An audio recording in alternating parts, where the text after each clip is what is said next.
Welcome to today's episode of Pictures on My Mind. I'm your host, Edward Thompson. I'm here joined by, and I'm just going to say it in big letters to flash it up, celebrity, portrait, photographer, David Vintiner.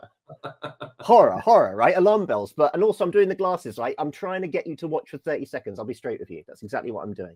But you need to keep watching, and I'll tell you why. David isn't actually an incredible portrait photographer. And like lots of the kind of like tropes about celebrity portrait photographers, he's actually really nice. Gonna say it, David, you're really nice. And yet weirdly we have these conventions of certain types of old school portrait photographers who are renowned for certain stories, but man, you're a freaking legend, and you're awesome too. So thank you for chatting to me. Well, thanks Ed, thank you. Yeah. And I hate, obviously, I'm gonna say it up front, I hate the term celebrity photographer. You knew I would. Yeah.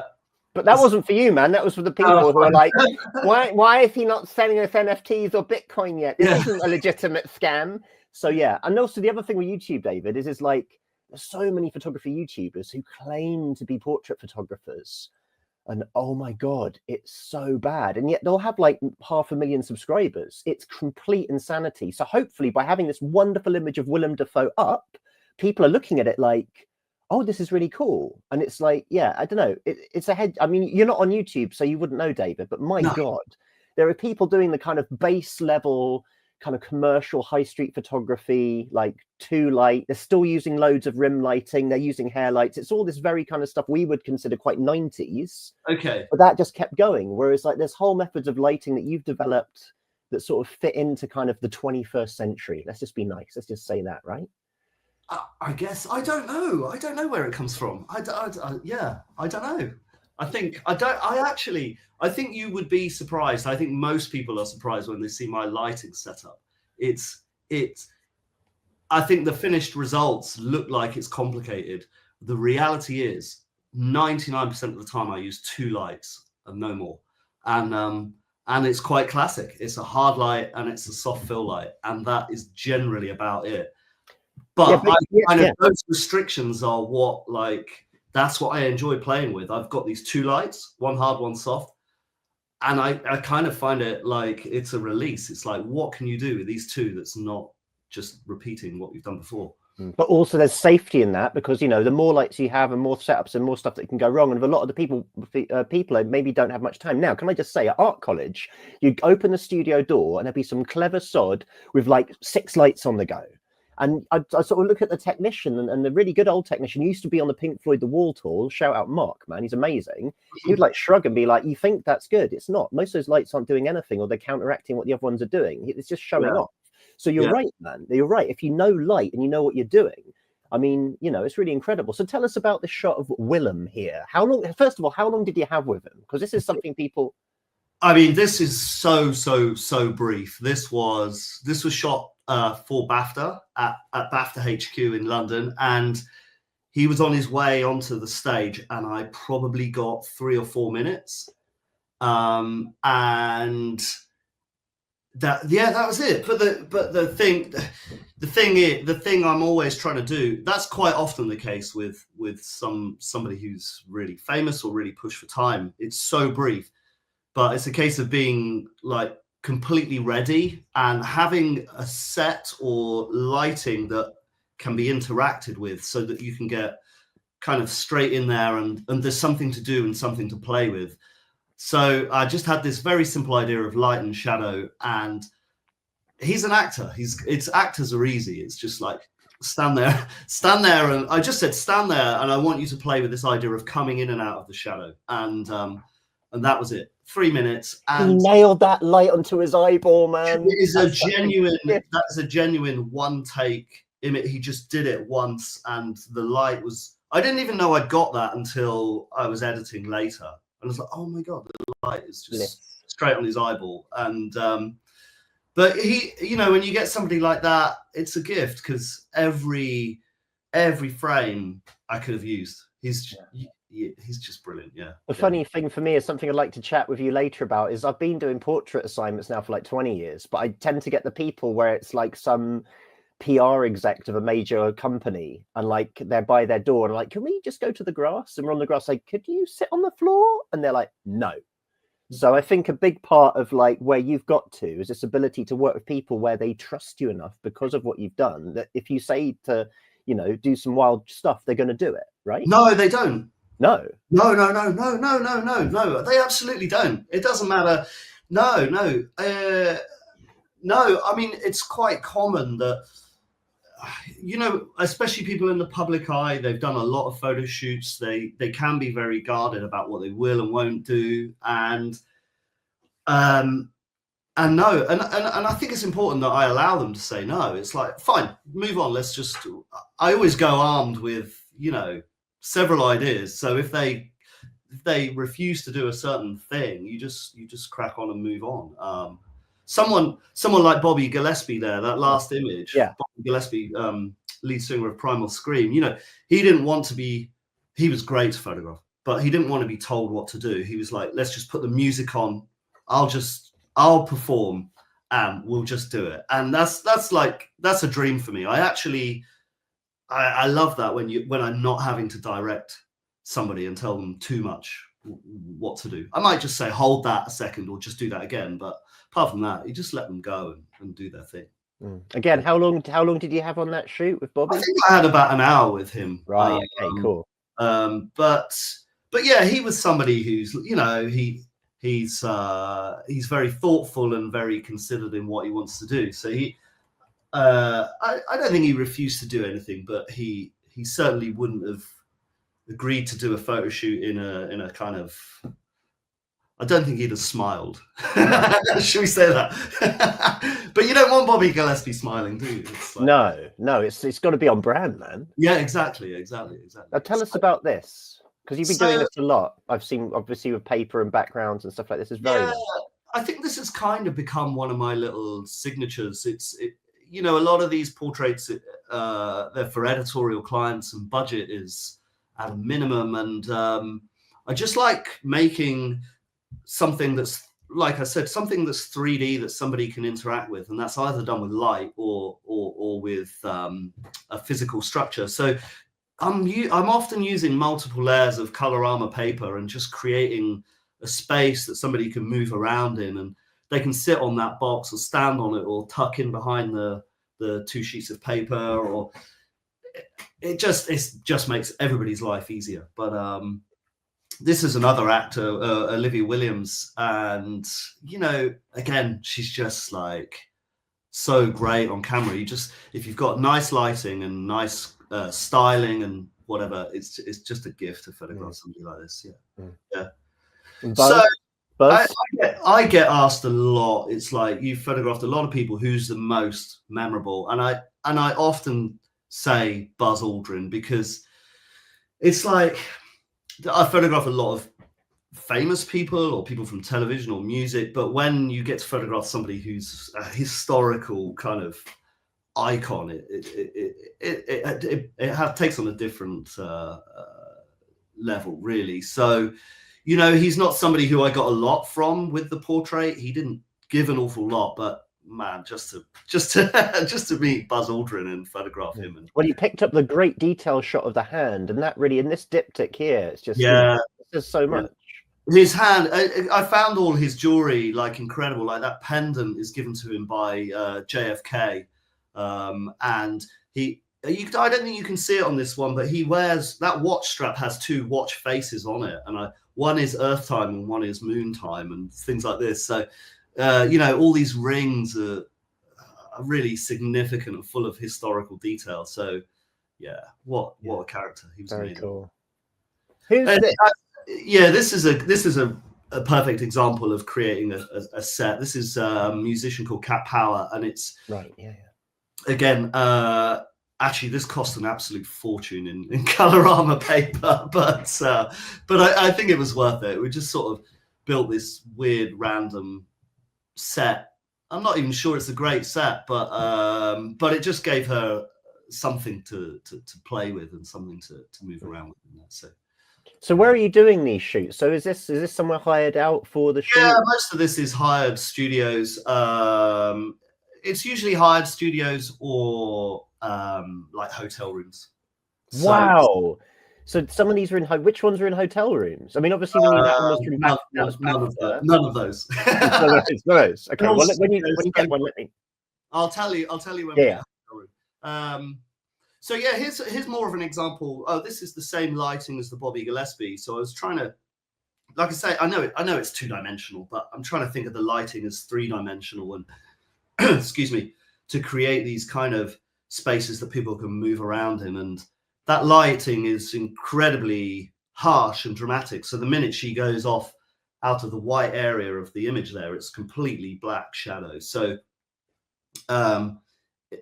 in a way, it is like a 3D cube that she can almost move around. So yeah, that was a little lighting experiment I was doing with at that time. So oh, hello. Yeah, Jeff, the amazing Jeff Goldblum. I mean, he would have said no to. He wouldn't have said no to anything. I think he would have done anything. He's incredible. So yeah, he was a dream to photograph. Can I just say though, playing fast and loose here with Jeff and he's moving around, man, and your lights, his glasses. How many shots did you lose for reflections, or did you have that planned out beforehand? Not an awful lot, because it's just like it was. I think the light was quite. I couldn't light this how I normally would. I think the light was quite high on this. Yeah. So it was basically, Jeff, don't look up. Oh, it was that really. And what lights are you using? You got quite a portable kit, because I love this kind of work when I was younger, and like back then, like portable lighting kits, it was basically like lugging around a car battery. Oh yeah, nightmare. It was crazy. I use these little. They're quite old now, but they're little Elenchrom lights with rechargeable batteries, and you know, they weigh nothing, and they're small, and you can just gaffer tape that light to the ceiling or to a door, or you know, you can. Oh, so they're portable. They're not onto power. They're onto a little battery pack that's about the size of that, and you just. See, I've got a little Pro Photo B2 kit that's also discontinued, and that's what I use, and I find it quite fun mainly because of my back. It's quite light. I kind of like the quality of light they give as well. They're not. Again, it goes back to this 2-light thing. They're not particularly user friendly, and you can't do everything with them. But I kind of like that restriction with them. Preach, man, preach. Restriction. I think it's where creativity is born from. When you've got rules and constrictions, you have to break them in some other way, and that's what I enjoy. That sort of Which for me is like highlight. If I'm in the studio, I'll hire standard sort of Pro Photos or something. So. For me, that's the antithesis of YouTube, though, because photo YouTube is all about, hi, in today's video, here's something new that I've been given that I'm going to sell to you, or I click my affiliate link and I wet my beak, and oh, this amazing new thing. It's all new. Buy new. And the one thing I learned was like, when digital started, all the digital cameras are crazy expensive. But man, you know what? Buy a top-end digital camera from 3 years ago, 4 years ago. Heck, man, I knew a fashion photographer who's still using a 5D Mark II like 3 years ago, and they've only just upgraded. Like, it's this myth. But obviously, you know, for YouTube, it's a business. You got to sell. But the thing is, when you do have limitations, you work around them, and maybe you create something original. That's it. Yeah. And I think it's something really important I learned when I was assisting. You know, you and I have been around long enough. We grew up on film, right? But the beauty of shooting film and Polaroid, which I don't do anymore, but the beauty of that for me was that you never knew what you were going to get, and there was something in that element of surprise and that element of things going wrong. You know, something can happen. Maybe things going right. Hey, sorry. Maybe things going right. Yeah, exactly. It's like it just gives. I think it's important to mess up and do it wrong sometimes. 9 times out of 10, it is wrong and it is messed up. But sometimes it's just like it works, right? There's a lovely kind of blue hue going on in this. Did you gel one of them? Or is this in post? Oh, do you know what I actually might have done on this one occasion? I don't usually use colored lighting, but I think I might have done on this or maybe in the blacks. I don't know. I can see it on his skin tone. Yeah, I would often in the processing I would put some color into the shadows, but I think that might actually be a blue light on that. So that's Nick Cave for you kids on YouTube. Yeah. They say never meet your heroes, but I met Nick Cave and he was absolutely brilliant. So, yes, he was great. So Really nice, and surprisingly very, very funny as well. He's actually pretty hilarious. So. I met Greg Wallace for a magazine shoot, and I thought he was funny. Yeah. He's got that reputation. Yeah. Anyway, this guy's great. Right? Yeah. Nick Cave photographed in a hotel room. That was a hotel. Let's go look again. Oh, yeah, nice. Yeah. Well done. There we go. This wasn't a hotel, unless it was the kind of hotel he would frequent because he's a macabre. No. I mean, this was quite. I do get put in a studio quite a lot of the time, but I really enjoy shooting on location, and this was a great location. This is Mark Gatiss, who actually the reason we chose this location was he's got an obsession with H.G. Wells. I think I'm getting this right. And H.G. Wells had a Victorian science lab in his house, and Mark Gatiss copied that idea and also has like a Victorian science lab in his house with all sort of like bubbling jars of stuff. So we went to St. Bart's Hospital in London to photograph in this kind of weird, sinister-looking pathology museum. So yeah, very cool. Yeah, this is quite recent. This was Brian Cox for The Guardian, and I do a lot of work with a set designer called Vintiner, and she just brings in, like, she's just super creative and brings all these sort of different textures and 3D elements into the set. So she's great to work with and very cool. Make something interesting. Yeah, hotel room. Nicole Kidman. Here's an example of me trying to do something, and I shot this just before Christmas, and I think it works. But I also wouldn't be surprised if I turn around and scrap this image in a couple of months' time, because this was I just had this idea. I wanted to shoot through some yellow perspex and just have this gradient of color coming across the lens and stuff. So so I just tried a few frames at the end of the shoot, just trying to try it out. I don't know. I just had this idea, but I think it works. Yeah, no, it's great, and it's just great seeing how, you know, what I do as a documentary photographer, every shoot I'm starting from point zero with no expectation or any clue what's going to happen at all. Right. And for me in my career, it's felt like the portrait photographers, once they got onto a thing, it was almost like rinse repeat, because they had some certainty. They knew the light was going to be a certain way. They knew this space was going to be a certain way. But, you know, the more I've sort of grown up, I've heard crazy stories from Chris Floyd where he had to do a Bill Gates shoot, and it was in a room, and it turned out to have lights that are on an automated motion sensor. So whenever he's trying to get the shot, suddenly the lights would flick on. It was just like, so even in these environments where you think there's control, there's stuff that's going to go kind of south. It's so crazy.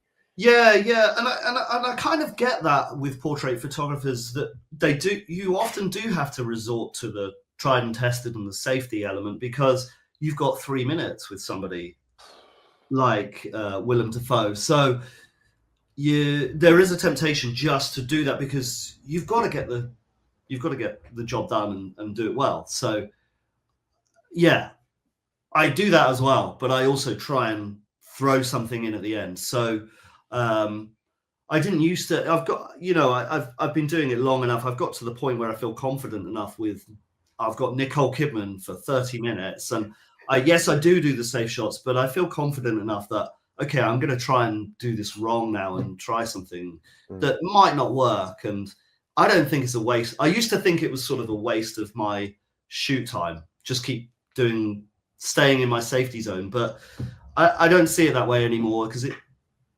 if it doesn't work, you've got the safe stuff at the beginning of the shoot. But yeah, well, I'd love to talk to you about that in a continued members chat, which is going to continue, because obviously I've been doing a lot of portrait photography a long time, and yeah, I've got some questions for you, and I know some of my members have some questions as well. But yeah, for the mainstream punters, again, to explain to people, we end the videos now. We keep them short because it's the best chance of YouTube pushing them out. If I do a super long video on YouTube, people will just click away. The maddest thing of all, David, is like, you've shared the most incredible photos. You've been really like open about process and what you do. And yet me up against some of the photo YouTubers who are wearing the sunglasses, showing terrible photos flashing in and out, like, people are bamboozled by all that chicanery. So my drop-off rate for an interview will be really high because people see it Right, like, I don't want to listen to people talk. It's like, maybe you might learn something listening to people talk. Anyway, but yeah, mwah, mwah. Thank you so much, David. Kisses to all the viewers at home. Forget to say the likes. If you likes also, it might push the video out more. But you know what? Maybe this content's so good, we don't want to do that, do we, David? We want to keep it all. Keep all that tasty knowledge.